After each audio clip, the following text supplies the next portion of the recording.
Nakatapos din ang pag-aaral ang 10 senior citizen ng bayan ng Quiapo, Nueva Ecija sa tulong ng Alternative Learning System o ALS program ng Department of Education ngayong taon.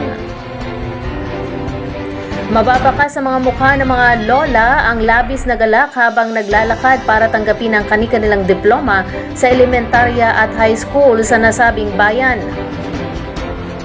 Batay sa ulat, ang mga lola ay may edad 60, 70 at 80, kabilang sa kanila ang dalawang lola na si Lola Laureta de la Cruz at Lola Lolita Sibunan, kapwa edad 80, na nagtapos sa elementarya sa ilalim ng programang ALS o Alternative Learning System.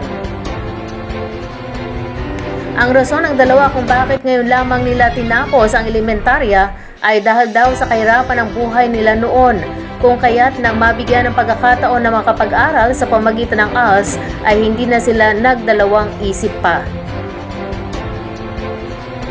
Bukod nga sa diploma ay pinagkalooban din ng medalya ang mga nagtapos na senior citizen bilang Model of the Youth Award upang maging ehemplo sa mga kabataan at sa kanilang kaedad.